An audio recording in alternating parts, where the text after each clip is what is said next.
Welcome to another lesson in the Journal of Discourses. Before we begin this next one, please allow me a moment of your time. In a word, I could simply state a trigger warning that without context, many might find these next words unsettling. First of all, the early pioneers settling the Utah Valley had only occupied the area, by this time, at most for 5 years, those who had arrived at first. Yet by this time, many more had joined them, some just arrived and others just a couple years. An appropriate title for this discourse might as well be Self-Defense. Just as today, if a thief were to break into your home, while you and your children are sleeping, and threaten the safety of your family, you would be justified in self-defense, defending the lives of your family and the protection of your home. Although many in the world would like to twist this following discourse around, in a vain attempt to brand Brigham Young a murderer, if they read without bias they would come to see he was anxiously concerned for the safety of all these families in his care. In this case, considering they had moved out to the middle of nowhere at the time, the only people they had to contend with for the most part were the Native American Indians. They desired peace with their Indian neighbors, however were not above defending themselves when needed. Also, living in the peaceable circumstances as they were amongst each other, there was not always a fear of needing to lock up, if they even had locks, their belongings whenever they were out of sight. They had become complacent, and the new arrivals needed to know what they were in for. Considering many homes consisted of a makeshift shack or repurposed wagon, being secure while sleeping was paramount. They needed to take this seriously as many people had become victims of not only robbings, but many other terrible abuses. Thus self-defense, just as in all other old out west towns, needed consideration. Above all, peace was the desired outcome if self-defense was unwarranted. So to others' arguments so boldly and falsely exclaimed, Brigham Young was not advocating for violence against the Indians. It just so happened at this time, it was the Indians that had been causing the issues. Whereas in other locations these early pioneers had no shortages of mobs of all types to contend with. And in this new location where they had hoped to finally find peace, that hope was short, and it was necessary to be ready, just as we should be today, no matter who it is that breaks into our homes and seeks to do us harm. And with that, Journal of Discourses, Volume 1, Discourse 19. Delivered in the Tabernacle, Great Salt Lake City, May 8, 1853. Titled, The March of Mormonism. This discourse is about President Brigham Young's journey south. Also, Indian difficulties. Walker. Watching and prayer. Thieves and their deserts. Eastern intelligence. Financial state of the church. And Gaining Knowledge. By Brigham Young. I take the liberty to occupy a short time, this morning, in addressing my brethren and sisters. I do not profess to be extensively versed in historical lore, still I expect to be able to relate a small portion of my own history to you this morning, referring especially to the latter part of my life, say for 3 weeks past. It is known by you all that I started from this place with the intention of journeying south to the extent of our southern settlements, but I have returned short of performing that journey. I will state the reasons why, that the minds of the people may be at rest and freed from anxiety. We went to the city of Provo, in Utah Valley, where I had some business to attend to. We tarried there a short time before proceeding on our journey, the principal items of which I wish to lay before the brethren, in connection with some circumstances that had transpired previous to our leaving this place. These circumstances combined together caused a suspicious feeling in my own heart. I have endeavored all my life to follow one portion of the instructions of the Savior to his disciples, that is, to watch. I am a very watchful man. Previous to my starting from this city, there was an express sent from Iron County. That Indian Walker manifested hostile feelings. For it seems he had drawn out his men on a small portion of our brethren, and commanded them to return home, when they were in pursuit of supposed thieves. These Indians would not suffer them to proceed any further.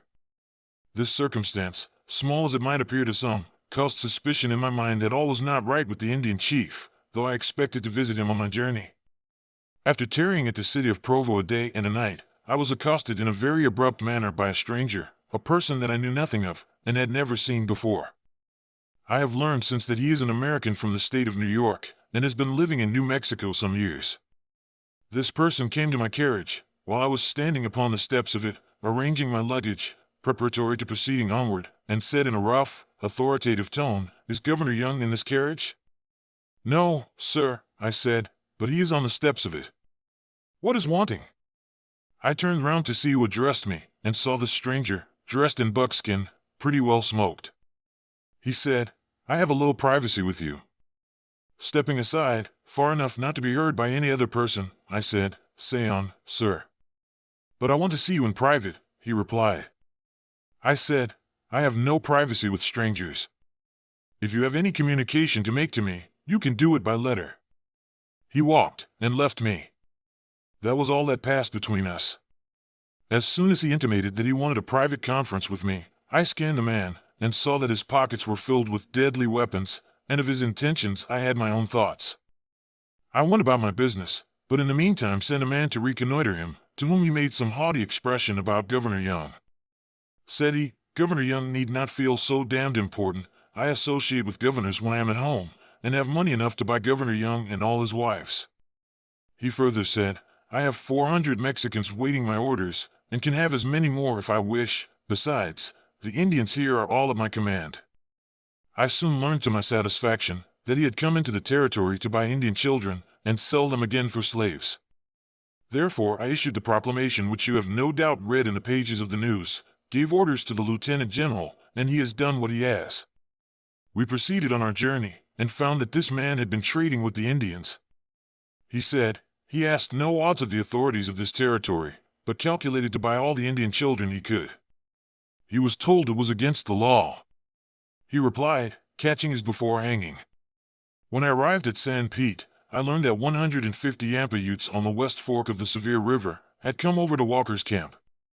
I did not believe that this Mexican trader had 400 Mexicans lying on the headwaters of the Sevier, for I did not think that men would patiently wait in the snow and frost for a man of his appearance. Instead of Mexicans, they turned out to be those Yampa Utes. I sent out a reconnoitering party consisting of 30 men, to learn their intentions, if possible.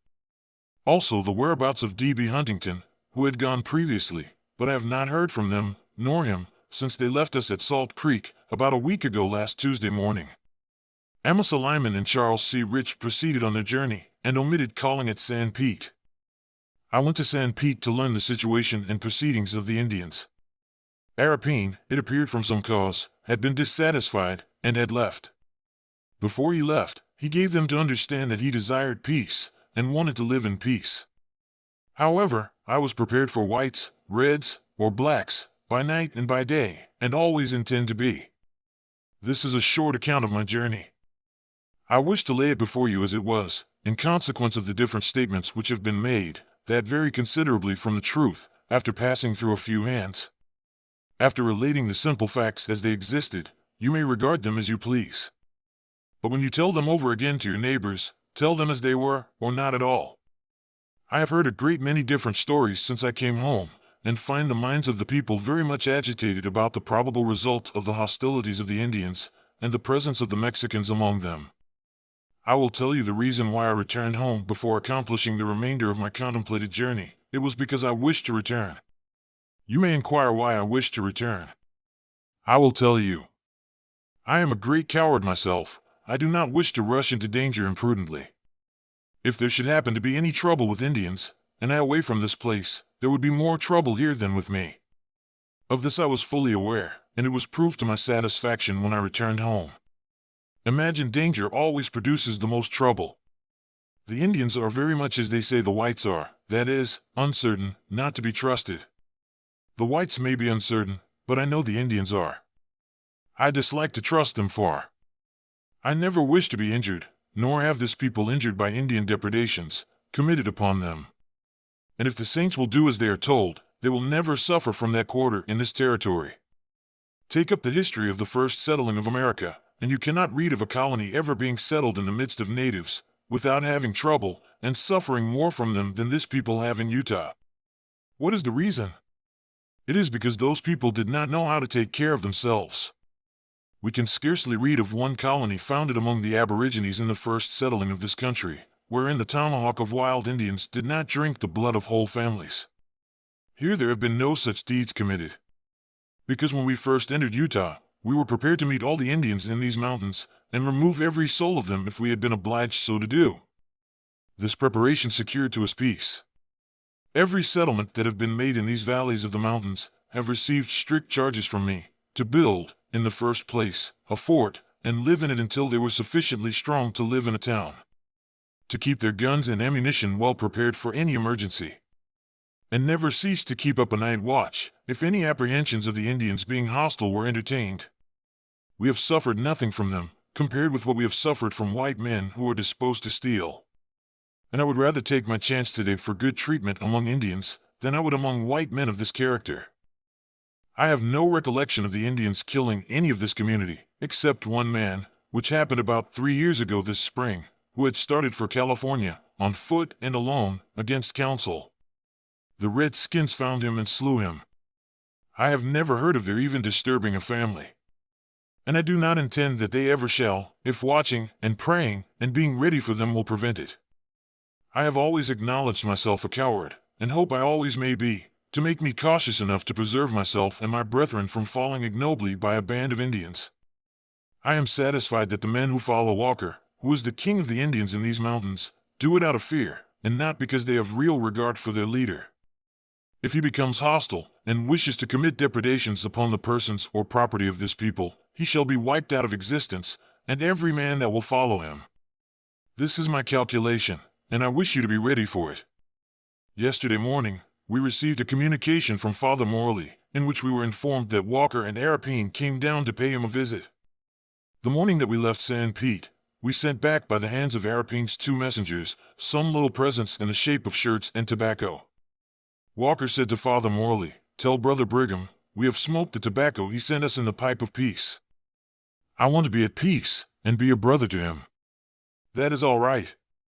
But it is truly characteristic of the cunning Indian, when he finds he cannot get advantage over his enemy, to curl down at once, and say, 'I love you.' It is enough for me to know that Walker dare not attempt to hurt any of our settlements. I care not whether they love me or not. I am resolved, however, not to trust his love any more than I would a stranger's. I do not repose confidence in persons, only as they prove themselves confidential.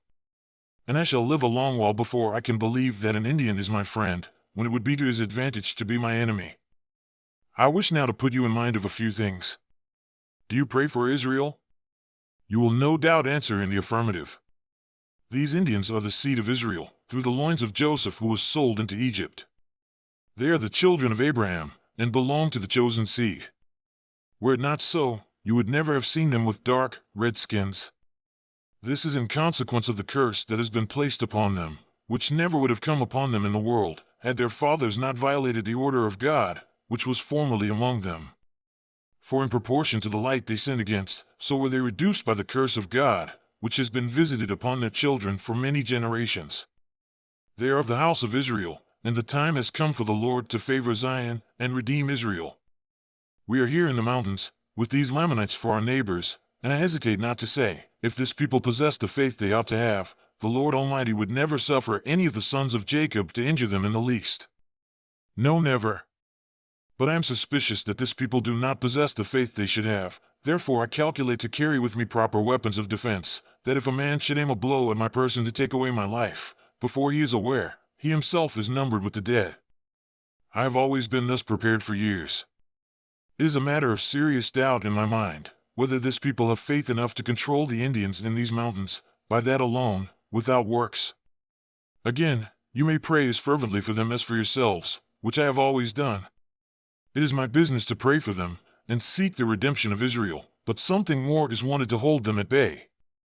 Who are Israel? They are those who are of the seed of Abraham, that have received the promise through their forefathers. And all the rest of the children of men, who receive the truth, are also Israel.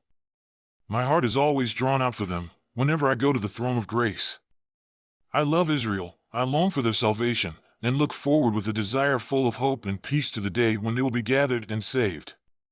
when their forefathers who enjoyed the gospel, and through their faithfulness received great promises and blessings for their posterity, shall see them fulfilled upon their heads.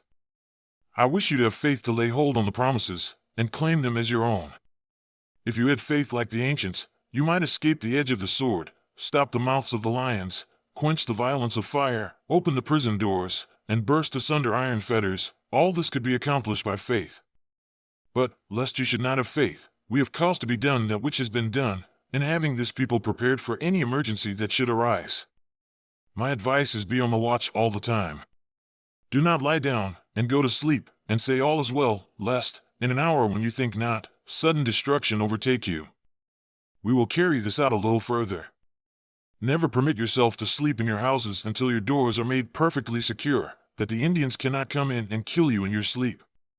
In this respect the people generally are careless, and perfectly unconcerned. Some want to be separated far from their neighbors, and own all the land around them, saying, all is right, all is peace, and the Indians are perfectly good-natured, and wish us no harm, wrapping themselves up in the mantle of security, with a few shattered boards roughly put together for a door to their houses, and that without any fastening.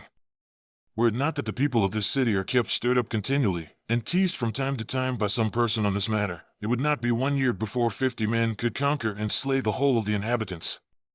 Are you sure you have faith enough to bind Satan so that he can have no influence in this city? If you are not, you had better watch as well as pray. Are you sure you have faith enough to control the ungovernable nature of the Lamanites, or subdue a Gentile mob? If you have, I am glad of it. It is the first time this people ever enjoyed it. Even suppose you have faith to accomplish all this, will you add no works to your faith? And if you have the spirit of prayer to an almost unlimited degree, will you cease to watch? I have prayed many times, and had a man at the door to watch for the murderer who thirsted for my blood. Then he would pray, and I would watch. What for? To kill the bloodthirsty villain. I would not go and seek for him, but when he came to kill me in my own house, I wished to be prepared to disembody his spirit, to save my own tabernacle, and send his down to the dust, and let him go to the place prepared for murderers, even to hell. Suppose we had faith enough to accomplish all we have been speaking of, which would be the most proper, to use prayer alone without watching, and have faith alone without works, or watch and add works to faith. I will mix works with my faith, and watching with my prayer, and reap the benefits of their united operation. A few words more concerning Walker the Indian.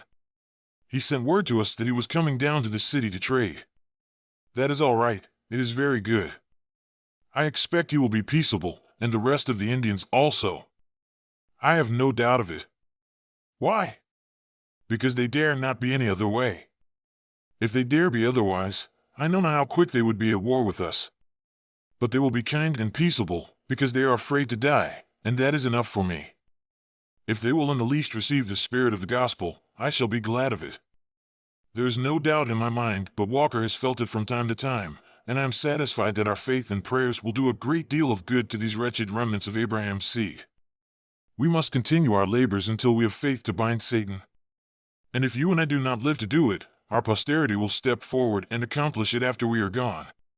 When a person is placed in circumstances that he cannot possibly obtain one particle of anything to sustain life, it would then be his privilege to exercise faith in God to feed him, who might cause a raven to pick up a piece of dried meat from some quarter where there was plenty, and drop it over the famishing man. When I cannot feed myself through the means God has placed in my power, it is then time enough for him to exercise his providence in an unusual manner to administer to my wants. But while we can help ourselves, it is our duty to do so. If a saint of God be locked up in prison, by his enemies, to starve to death, it is then time enough for God to interpose, and feed him. While we have a rich soil in this valley, and seed to put in the ground, we need not ask God to feed us, nor follow us round with a loaf of bread begging of us to eat it. He will not do it, neither would I, were I the Lord. We can feed ourselves here. And if we are ever placed in circumstances where we cannot, it will then be time enough for the Lord to work a miracle to sustain us. If you wish to know what you must do hereafter, I will tell you in a few words. Keep your powder, and lead, and your guns in good order. Go about your work, plow your fields, work in your mechanic shops, and be ready in the morning, at noon, or in the night, that whenever you are called upon, you can put your hand upon your musket and ammunition at the shortest notice.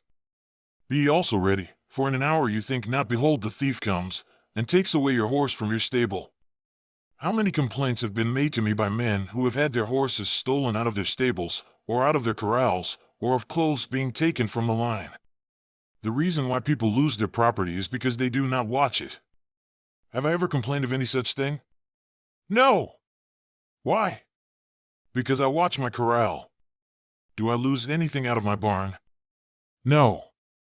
Because I lock it up and keep somebody there to watch it. Do I lose any clothing? Not that I know of. I tell my folks not to leave out their clothing. Why, they ask, is there any danger of their being stolen? It is none of your business. They will not dry after dark, therefore take them in and hang them out again in the morning. That is the way to live, and this is what I wish to say to you concerning these matters, that your minds may be at peace. All will be peace this summer, if you will keep on watching. If you want to know what to do with a thief that you may find stealing, I say remove him on the spot, and never suffer him to commit another iniquity. That is what I expect I shall do, though never, in the days of my life, have I hurt a man with the palm of my hand. I never have hurt any person any other way except with this unruly member, my tongue. Notwithstanding this, if I caught a man stealing on my premises, I should be very apt to send him straight home, and that is what I wish every man to do, to put a stop to that abominable practice in the midst of this people. I know this appears hard, and throws a cold chill over our revered traditions received by early education. I had a great many such feelings to contend with myself, and was as much of a sectarian in my notions as any other man, and as mild, perhaps, in my natural disposition, but I have trained myself to measure things by the line of justice, to estimate them by the rule of equity and truth, and not by the false tradition of the fathers, or the sympathies of the natural mind. If you will cause all those whom you know to be thieves, to be placed in a line before the mouth of one of our largest cannon, well loaded with chain shot, I will prove by my works whether I can mete out justice to such persons, or not. I would consider it just as much my duty to do that, as to baptize a man for the remission of his sins. That is a short discourse on thieves, I acknowledge, but I tell you the truth as it is in my heart. As you have heard the history of our journey south, I will now give you a little of what is going on in the world beneath us, gleaned from the Eastern mail which came in last evening. I know there is a great anxiety in the minds of the people to learn the news, as it is now 7 months since we had anything from that quarter. I understand that New York is yet standing in the same place, also the cities of Philadelphia and Washington still flourish, also the old Bay States, with the northern, southern, and western states, are all there yet, and Franklin Pierce is president of them. That we guessed would be the case, last year. But if the Whigs had had half the cunning that men have here, they would have beaten that party, and Franklin Pierce would not have been president. But they do not know enough. Brother Orson Pratt was in Washington when he wrote last March. He is probably now in England. He has published a paper called The Seer, 7 numbers of which have appeared before the public. He also hired a hall in that city when he first arrived there in December last. Many came to hear him at first, but they kept dropping off, until there were so few that he gave it up, but he continues publishing. There is influence enough there, among the priests and the members of Congress, to keep the people away from hearing Orson Pratt. They are all well persuaded that if they contend with him, he will break up their churches. Ignorant as they are in other matters, they know enough to guard against that. The paper has a good effect. He says, a great many who have apostatized, say, had they seen the revelation on celestial marriage, years ago, they would never have left the church. They believed Mormonism, but supposed there was no such revelation in existence. He says that hundreds of families from whom the light of truth had well nigh departed, are again reviving, and inquiring how they may get to the valley. There is no opposition compared with what has been. The public prints burlesque the doctrine published in the Seer, which is about all the opposition there is. And what can they say? Nothing more than what they always have said. I can sum up all the arguments used against Joseph Smith and Mormonism in a very few words, the merits of which will be found in old Joe Smith. Impostor, money digger. Old Joe Smith. Spiritual wife doctrine. Imposture. The doctrine is false. Money digger. False prophet. Delusion. Spiritual wife doctrine. Oh, my dear brethren and sisters, keep away from them, for the sake of your never-dying souls. False prophets that should come in the last days. Old Joe Smith. Antichrist. Money digger, money digger, money digger. And the whole is wound up with an appeal, not to the good sense of the people, but to their unnatural feelings, in a canting, hypocritical tone, and there it ends. I have not learned anything yet of any change being made touching the executive officer of this territory. Brigham Young is still the governor of Utah. Brother Bernhizzle has succeeded in getting liberal appropriations for the territory, among which $20,000 has been appropriated for a penitentiary. I appointed Dr. Willard Richards, secretary temporarily, which appointment has been honored by the general government, and $1,800 appropriated for his services. Notwithstanding, I rebuked the runaway secretary in a public manner, when he and his companion publicly insulted this great people. And notwithstanding the hue and cry which they made about the Mormons in Salt Lake Valley, I have courage enough to tell a man of his meanness, no matter whether he be a sheriff, a judge, a governor, a priest, or a king. I have courage enough to tell them of their wickedness, and expect I always shall have. The general news you will get through the columns of our city paper. We have a great many letters still back at Laramie.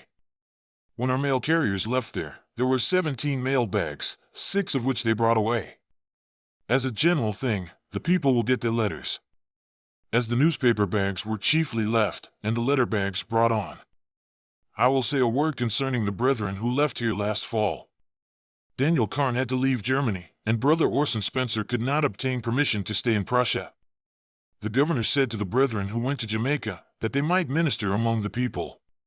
And the minister from the States did all he could to have them stay there, but they had to leave on account of the prejudices of the community, and they are now preaching in the United States.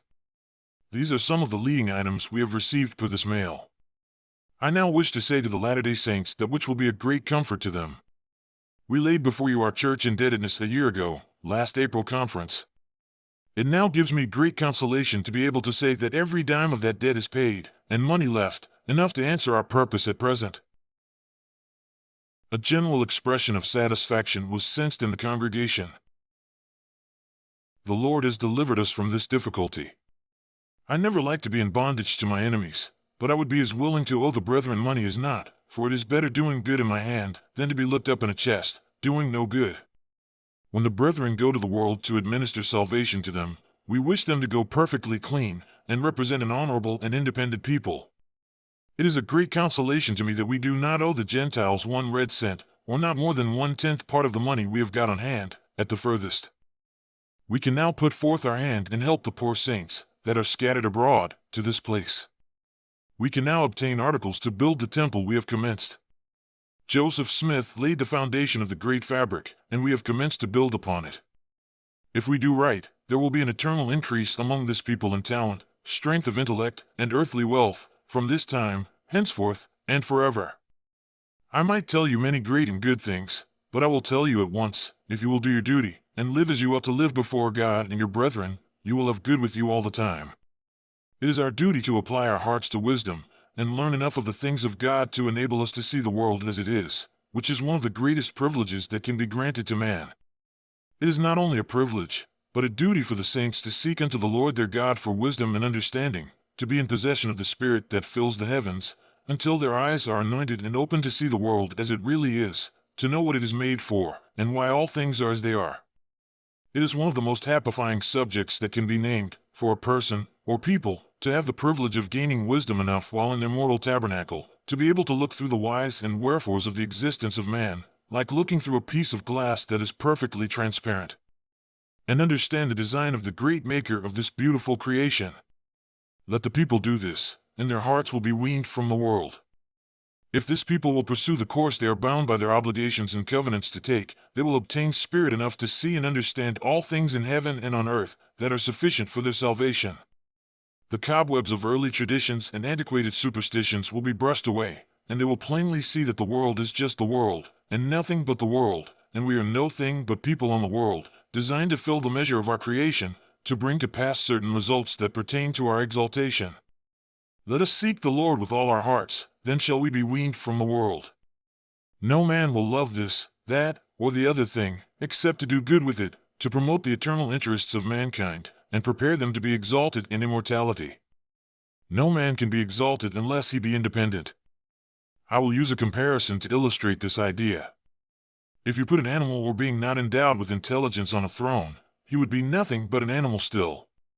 But put intelligence into that creature, to give him knowledge how to prepare himself to reign on that throne, and fortify it with strength, then he is exalted. Mankind are naturally independent and intelligent beings. They have been created for the express purpose of exalting themselves. When they apply their hearts to wisdom, they will then get understanding. There is the fountain. Go and drink at it, ask and receive all you wish, for there is an eternity of it. It will never become any less. It is for you and me to receive wisdom so as to be prepared for exaltation and eternal lives in kingdoms that now exist in eternity. May God bless you. Peace be upon you. Be fervent in spirit, humble, teachable, and prayerful, taking care of yourselves, endeavoring to save yourselves and all you have any influence over, which is my continual prayer for you, in the name of Jesus. Amen. You were just listening to an address by President Brigham Young, delivered in the Tabernacle, Great Salt Lake City, May 8, 1853. We hope you enjoyed, and sincerely hope you'll consider sharing. Take care.